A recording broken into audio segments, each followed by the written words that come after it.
I thought, I'm going to kill everyone. Wall of flame that came up that mountain. He said, we're just stuffed. He said, there's no CFA. Everything was on fire. We're stuffed, we're completely surrounded. I said, can you get out? He said, we can't get out, we can't do anything.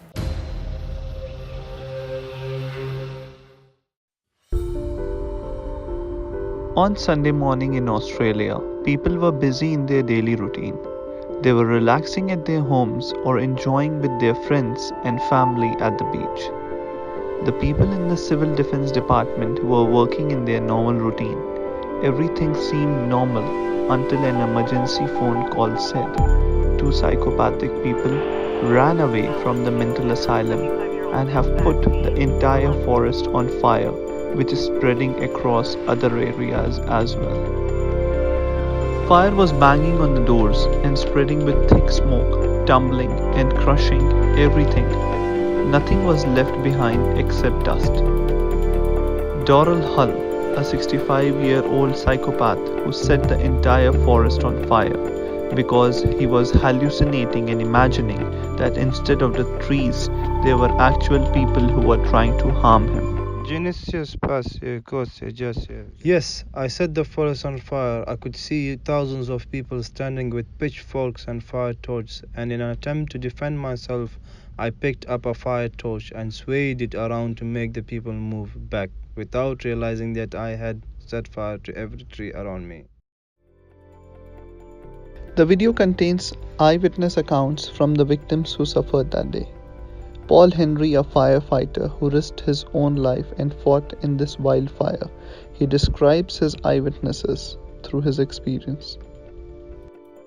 I fully expected to sit inside the fire station in a nice air-conditioned comfort and nothing happened for the whole day. That's what I expected. I suppose you've got to look at the history too. I mean, how many times has a fire come through our area?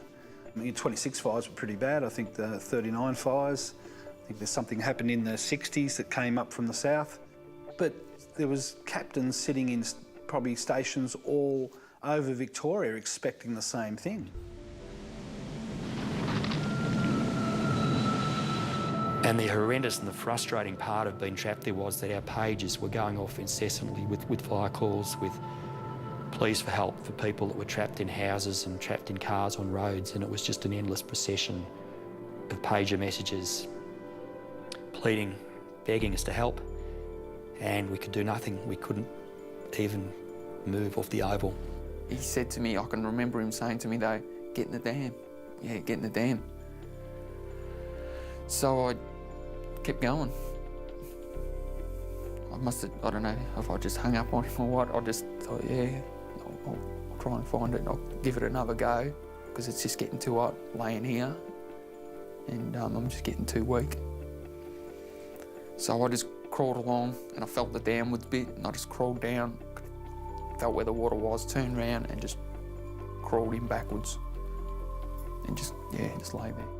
Jack Wilson, a friend of Derry Hull, ran along with him from the mental asylum. Did not know what Derry was doing, but was just so. I thought, I'm going to kill everyone, self included, because the flames were all over the top of us, and I thought, I'm going to kill everyone because I know the road intimately. I live on the Flaming Road, so I knew the road. I knew that the bush got heavier and heavier as we got into Strathewen. I thought, I'm going to kill everyone.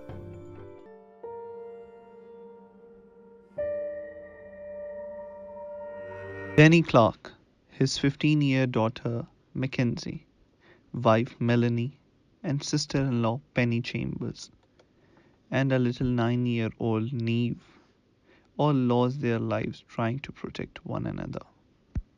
Danny answered, my brother Danny answered the phone and said, Beck, we're stuffed. And I go, what's wrong? And he goes, we're surrounded by fire. I said, you're kidding? He goes, no, we're surrounded by fire. I could hear the smoke alarms and I could hear the dogs and the kids all crying and screaming in the background. And he said, we're just stuffed. He said, there's no CFA, we're stuffed, we're completely surrounded. I said, can you get out? He said, we can't get out, we can't do anything. He said, we're stuffed. And I said, okay, mate. I said, I'll let you go. Just do your best. And that was it. I wished I made him give me the phone to one of the kids so that I could have at least talked to them.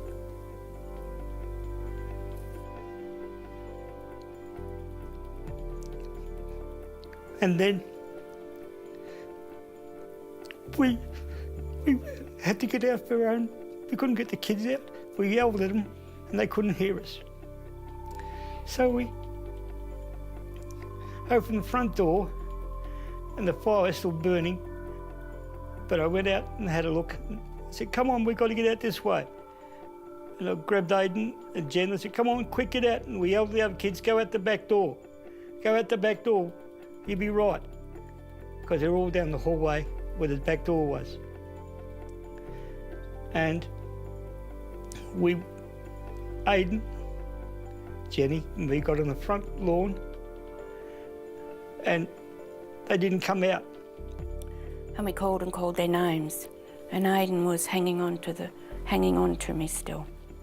And then I thought I might be able to get round the side and get in through the laundry door. And I tried to run around that side and you couldn't get through.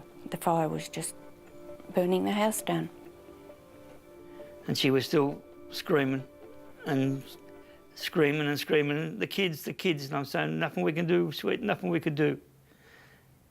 And she said, oh, and she started to feel the pain and with all the burns then, and they start to affect her. And with all the smoke she's taken in, she couldn't breathe.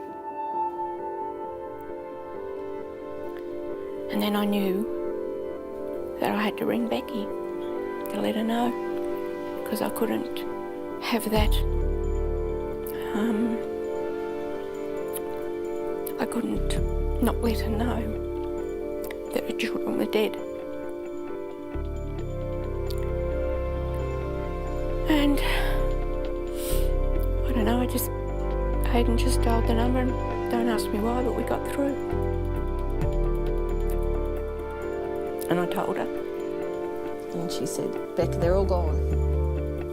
And I go, what do you mean they're gone? Gone where? She goes, no, Beck, they're all gone. They're dead. The house is burnt down. I couldn't get them out. They're gone. And she screamed and screamed and screamed. And then the phone just went dead.